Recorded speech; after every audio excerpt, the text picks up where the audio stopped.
आजच पेपरमध्ये पाहिलं असेल तुम्ही, एक कोणतरी गेले बाबा मला मारलं म्हणून दिल्लीला. ही लाचारी जी आहे ना, ही लाचारी का? तर तेच चांगलं जर काही चांगलं शिक्षक मिळालं असतं त्या वयामध्ये तरी परिस्थिती आली नसती.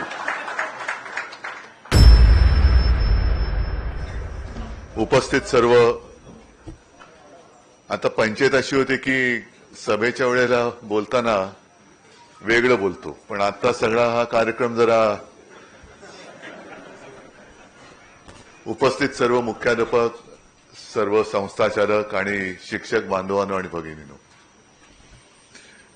अभ्यंकर साहेब तुमचं प्रास्ताविक मी ऐकत होतो, त्याच्यानंतर आता आपलं निवेदन ऐकलं. बोलताना अभ्यंकर साहेब आपण असं म्हणालात की कार्यक्रम किती छोटा असो मोठा असो मी त्याला हो म्हणतो. याचं कारण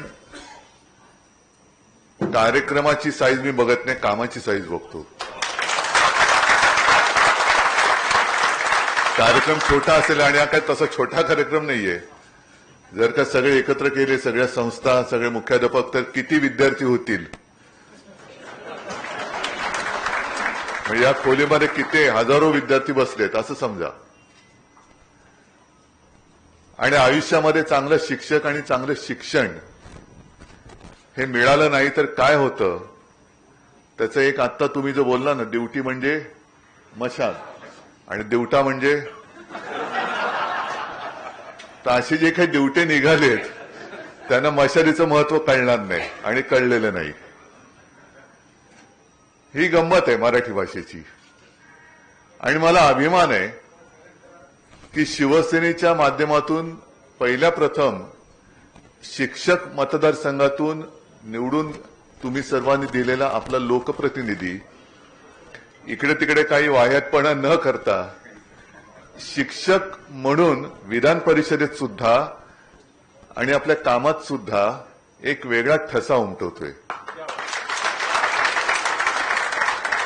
आणि तुम्ही म्हणाला ते खरंय आणि तसंच करा. तुमचा जो काही आमदारकीचा फंड आहे तो फक्त आणि फक्त शिक्षणासाठीच वापरा. बाकी आता आहे, मी पण आमदार आहे, सगळे आमदार खासदार आहेत, त्यांचे फंड वापरतोच. पण हे फंड विरोधी पक्षाचा आमदार किंवा खासदार म्हटल्यानंतर कशा त्यांच्या त्या मुठी आवडल्या जातात किंवा नाड्या आवडल्या जातात हे आपण वृत्तपत्रातून वाचतोय. आता तर कर म्हणजे त्यांच्यातच आपापली नसा आवडण्यास सुरू झालेलं आहे. आजच पेपरमध्ये पाहिलं असेल तुम्ही, एक कोणतरी गेले बाबा मला मारलं म्हणून दिल्लीला. ही लाचारी जी आहे ना, ही लाचारी का? तर तेच चांगलं जर काही चांगलं शिक्षक मिळालं असतं त्या वयामध्ये तरी परिस्थिती आली नसती. आणि गेल्या वेळेला मला वाटतं मी माझ्या आजोबांचं एक उदाहरण तुम्हाला दिलं होतं, कारण हे तुम्हाला सांगितलं पाहिजे, मागेही सांगितलं असेल की शिवसेना प्रमुखांना आणि माझ्या आजोबांना दोघांनाही शालेय शिक्षण पूर्ण नाही करता आलं. दोघांनाही जवळपास 7वी मध्ये फी भरायला पैसे नाहीत म्हणून शाळा सोडावी लागली. पण शाळा सुटली तरी त्यांचं शिक्षण नाही थांबलं. कारण घरामध्ये संस्कार हा एक विषय असतो, तो घरामध्ये जास्त असतो. आपण मुलांना संस्कारित करतो, संस्कार देतो म्हणजे नेमकं काय करतो? आई वडील आपल्या मुलांना संस्कार देतात म्हणजे काय करतायत की काय वह्या पुस्तकं पाटे घेऊन नाही बसत, तर स्वतःच्या वागणुकीतून एक आपण कसे वागतो तशी आपली मुलं वागत असतात. आणि मग घराणेशाही म्हणते ती तशीच, म्हणजे वडिलांनी एवढा घोटाळा केला तर मुलगा आणखीन मोठा घोटाळा करणार. तर ह्या सगळ्या गोष्टी या संस्कारातून येतात. आणि आता नवीन आधुनिक जे काही तंत्रज्ञान तुम्ही म्हणताय, कॉम्प्युटर हे आहेच, म्हणजे आता माध्यमं ही बदलायला लागली.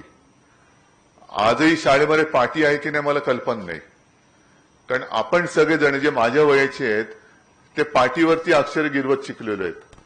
आणि बहुतेक आपली अक्षरं हे आपल्या आईने आपला हात हातात धरून गिरवून घेतलेली आहेत, म्हणून तिला मातृभाषा म्हणतो आपण. अ, आ, इ, उ, ए, ऐ सगळे जे काय आहे हे सगळं तिकडनं पाठीवरती गिरून आपण ही अक्षरं गिरवत मोठे झाले. तेव्हा कुठे कॉम्प्युटर होता? पाठीवरती अक्षरं गिरून मोठी झालेली आपण माणसं. पण शिक्षण म्हटल्यानंतर त्या पाठीवरती गिरून मोठे झालेल्या माणसानेच कॉम्प्युटर शोधलाय हे सुद्धा आपण मान्य केलं पाहिजे. तो सुद्धा कोणी जो कॉम्प्युटरचा शोधक किंवा जनक असेल तो सुद्धा तेव्हा कुठे शिकला असेल. आणि शिक्षण पद्धती ही कालानुरूप मला असं वाटतं बदलत गेली.